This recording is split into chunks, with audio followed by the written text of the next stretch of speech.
Hello and welcome back to the channel, and we continue with the unboxing of our Star Wars Shatterpoint squad packs. And I've done a few of these videos now, so you can go and watch them on the channel. There will be a playlist for these, so I suggest you start the first video, which is the maximum firepower, and then work through in any order. It don't really matter. I do speak a little bit about the core box set because, as I will make clear, these unboxings are of the squad packs, and the squad packs are only providing you with a strike team to extend on the core game. So you will need the core game to play. That's also made very clear on the back of these boxes. Does a good job at that. And you can pick the core box up. I think I said in the first video, it's around about £119 was the cheapest I found it, going up to about £135. For the core set, for the most expensive place, which was Amazon UK. I think I found it cheapest on Zara2 earlier today.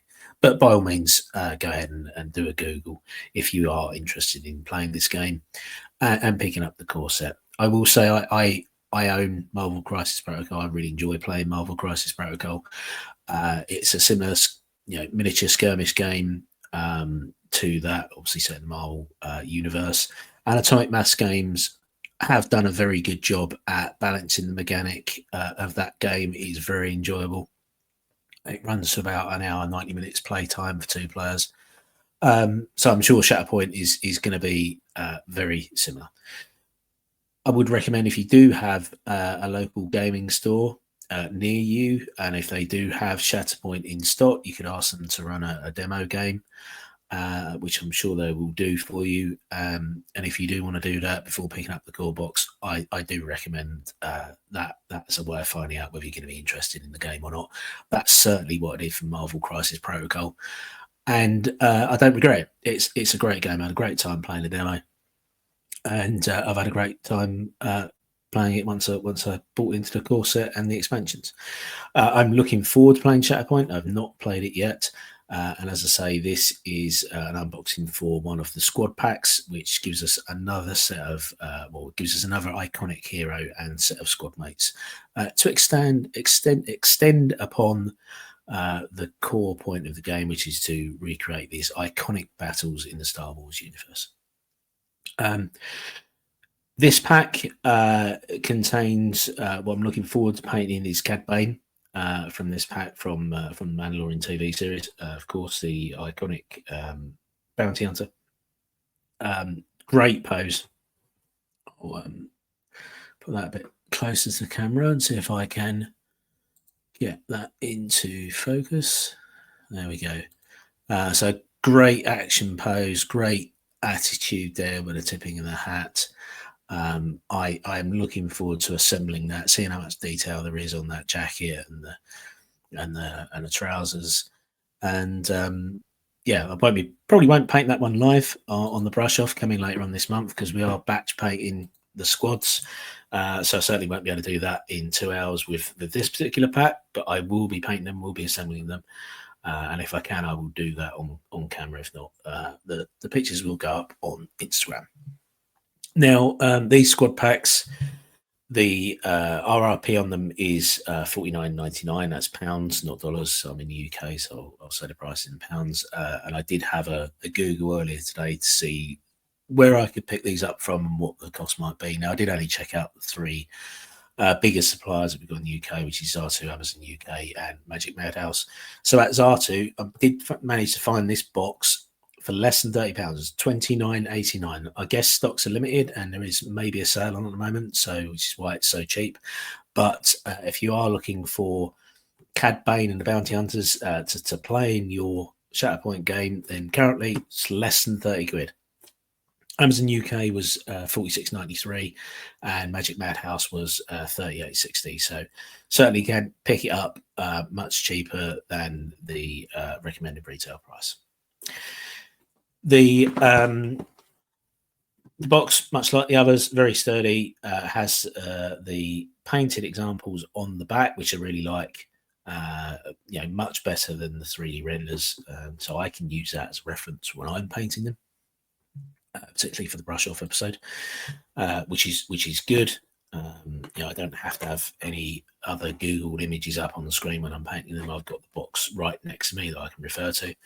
And these particular miniatures, I think, of the ones I've reviewed today, have the most varied poses, some really good action poses. So I really like the Cad Bane one, but the two Bounty Hunter miniatures you get in there as well have also got some very action oriented poses. So it's a good box. I'm looking forward to opening this one. So let's get into this. Excuse the noise.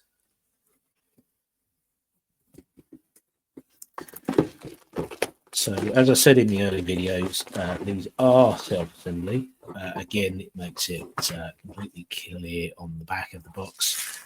You get 4 miniatures to make up your strike squad, and you get the requisite cards, stance card and order cards for playing them. You also get a little bit of a blurb on the back about the lore associated with this particular squad, which is quite light. And let's get into it. As you can see inside the box, there is that cardboard insert, and that just gives that box some rigidity. Now, I would normally judge packaging by how easy it is to put things back in after you've taken them out. Ironically, it's normally always easy to get things out of a box. It's normally much harder to get them back in again. I've reboxed all the ones that I've opened so far with no trouble at all. This packaging on this is probably the best I've seen on any sprue-based miniature. And stand up to me pulling it about as I've unboxed these, and it's still as sturdy as it was. And everything has gone back in there with no problem at all, which is great for storage. So inside the box, you get this leaflet, and it says read this first. And as I've said in the other videos, you do not get the assembly instructions. To get the assembly instructions, you'll need to follow this QR code, which will take you to downloadable PDF for this particular squad pack. Now, for me personally, I quite like that because the manuals that you get in the boxes sometimes are obviously printed on paper, sized for the box, and they're not that big. And some of the images are quite small. So if you're like me, who's getting a bit older, shall we say, that can be a bit of a problem when you're trying to stick miniatures together and also look at the booklet at the same time. So when I'm sat here in front of the computer, if I can download that PDF, then if I'm putting one of the small trickly fiddly bits together, I can make that particular section of the assembly manual bigger on my screen. It makes it much easier to see and refer to. And for me, I prefer that. Some people will disagree. Some people will wonder why, the assembly booklet is not in the box. And that's a valid viewpoint. I'm not going to argue with that. For me, I prefer not to have it, and a PDF download for me is just as good, if not better. I find it more useful. It also means it's something less to throw away after I finish with it. So, as it says on the back, we get 4 miniatures and we get the cards to play that squad. So let's just open these up. Now, these cards are supplied in multiple languages, so there are more than you actually need to play. So let's start with the smaller ones first. So we have some great artwork here, the comic art of the characters that are supplied in this squad. So we have Cad Bane, Aura Singh, and the 2 Bounty Hunter characters. We then have, I believe, the order and stance cards. Now, I haven't played Shatterpoint, so I don't know what these mean in terms of the mechanic of the game.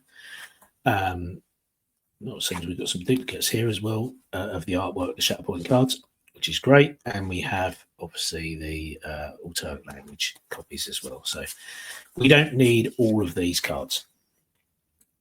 So you do get some stuff that you don't need. And again, that's fine, because if you're playing with English versions, what you could do, because these have such great artwork on, is you could put them up on a card stand to display to your opponent across the table, just for reference of the artwork. I quite like that. It's not something that you're not going to use. These are not just trash. Something I hadn't mentioned in the other video, which is something I like, that Atomic Mass Games have done with these cards. Let's try and get that in focus. If I can find my mouse. There we go. Okay, so this is great artwork, and what they've done is they've mentioned the artist's name on the card, which I like. They've given the credit to the artist for this work, and it is a great piece of artwork. Yeah, it's this. Yeah, with these extra cards, if you really into your Star Wars universe and Star Wars lore, you could put that in a frame with the rest of them, and put that up on a wall or something. If you've got a gaming room, for example. But I like the fact that they have credited the artist on these cards, and I went back and checked the other cards, and they've done that on all of them. That's good. That's really positive for Atomic Mass Games. That's a nice tick in the box. So let's put these to one side and talk about the large cards. Right, just to say, the card stock on these is good quality. It's got a glossy coating, not too glossy. It's not going to reflect the light too badly, but it's going to stay clean. I wouldn't feel the need to put these in a sleeve, as I have done with other games that use cards. I'm not. There's no concern for me over these getting particularly damaged. They are a good quality card. So one of the basic mechanics for Shatterpoint is that we have a squad that's built up of a primary, a secondary, and support characters. So we have our 3 cards. This is obviously the primary, which would be the iconic character. In this case, Cad Bane. You can see that it is a primary unit. And that primary unit will come with a squad point score. So when you are building these squads, you can mix and match the characters. If you have more than one squad pack, or if you have the core set and one of the expansion packs, for example, you can mix and match the cards. So this primary character has 9 squad points, which means the secondary and support characters cannot exceed that total. So if we look at the cards supplied with it, our secondary unit has 5 points and our support units have 4, so 9 in total. But I could discard these and take some of the cards from the other boxes to play under Cad Bane if I wished. The only other limit that I know of is they must come from the same era. So the eras are the Clone War era, which is what these are from, and the Galactic Civil War era. So, for example, the original trilogy, and this would be from the prequel trilogy, for example. So you can't mix and match between eras. You can't exceed the primary score points, and you can't also use the same character as a primary unit and a secondary unit. So I believe there are a Ahsoka Tano primary unit in the core box, and then one of the other squad packs has a Ahsoka Tano as a secondary character. So you can't have Ahsoka Tano as both a primary and a secondary character, for example. Again, great art on these cards, and on the back we have their abilities. So what these abilities do is described on the card. How that plays into the mechanic, I don't know, and I don't also know what these legends mean, these icons. But there is a very good section on explaining the icons on the cards, using the cards, the basic of the rules on Atomic Mass Games site. They have these things called transmissions. That will be a small article on a particular subject, such as explaining the card content or explaining the rules over attacking and so on and so forth. Go there, have a look, and as I say, get a demo game if you can. The best way to learn things is just doing them. So if you can get in a demo game, great. If you can't, there is a whole load of information on Atomic Mass Games site, including the community forum. So they're very well prepared to support you. The only other thing I will mention is when you are mix and matching a squad, please take into account the tags at the bottom of the card, because some of the abilities that your primary can do, which would then put status effects on your secondary and support characters, it won't affect if they don't have the corresponding tags. And that is explained on the card. And it's all about having the right synergy in your squad. So there's a lot of chances for optimization, obviously, if that's your thing, or you can just play your dream team, should you wish. Now, we get onto the sprue itself. As I said, the box is reinforced with cardboard insert, which is very good. I like the fact that there is protection applied by Atomic Mass Games to this. These are not necessarily the cheapest thing in the world. The RRP is $49.99, as I said, and you don't want this to get damaged. And Atomic Mass Games, by reinforcing that box, have thought about it. You can see there's some thought behind how this packaging and the sprues are put together. So you can see these sprues have little legs on them, again, for the purpose of keeping any weight off of this and damaging the minis that are on here. Now, there's a lot of detail in these minis. I'll try and get this as close to the camera as I can and get it into focus. You can see there's a lot of cloth detail on the clothing there.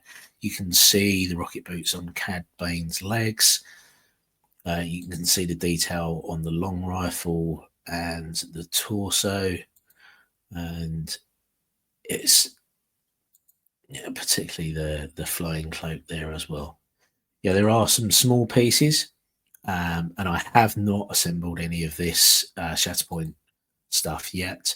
However, I have assembled quite a lot of the Marvel Crisis Protocol minis, which are also from Atomic Mass Games, and they are not hard to put together.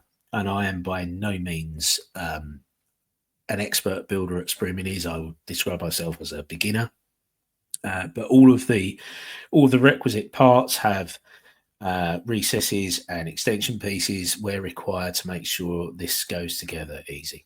And I say the Marvel Crisis Protocol miniatures, they are very similar in terms of the way that the sprues are laid out, were very easy to put together. So I'm not expecting any problems with these either. The sprues are very well labelled with letters and numbers to indicate which parts apply to the assembly manual, and this is very strong plastic. So again, I'm not expecting any issues once I've primed these and do a zenithal highlight via a dry brush. I have no concerns over this whatsoever. This is a quality product. You do, of course, in the box get 4 bases, and as I've said in the other videos, these are sized for the mechanic of the game so that we can correctly measure the movement and range values. So you will need to use these if you are intending to play the game. You can, of course, do whatever you like with display purposes if you want to put them on different size bases, but these are big enough once you've got the mini on here as well to decorate if that's your thing. There are a lot of really great pictures on Instagram of some of the core set miniatures I've seen. You'll probably find many examples of the squad packs as well, in terms of basing these miniatures and painting them as well. But of course, the box art you can completely use as a reference guide, and I will be doing that myself when we batch paint these for our squad brush off. These bases are very similar, or I think this one is exactly the same to the last box I owned, but that's okay. It is just a base. So getting a bit of primer on here and doing a zenithal dry brush over the top with a little bit of wash afterwards will bring out enough detail on this for a game. You can, of course, paint it as well if you want to. Depends on how much effort you want to go into painting to these. I would probably prioritize painting the miniature over the base, but there's enough detail on here just to put a flat color on, to be honest, and it'd still look great. So once again, thank you very much to Atomic Mass Games for sponsoring our brush off, and you will see us sometime in January squad painting these, myself and Dave going up against a professional painter. I'm not sure what Dave's going to paint. I'm probably going to go with the maximum firepower and the good soldiers box, because they are similar colours and probably going to be the easiest for me to paint in a 2-hour time limit. But I am certainly looking forward to assembling and painting some of these other boxes. I'm particularly looking forward to doing Cad Bane and some of the Mandalorians. But overall, product wise, I cannot fault this. The packaging is good. The cardstock for this is very good quality. You know, this is going to return back to its original shape. It's not going to bend, and the artwork is beautiful. It really is. So yeah, well done, Atomic Mass Games. So join us in a future video when we paint this up. Stay tuned to our socials for then when that will go live. And for now, I shall bid you farewell. Bye bye.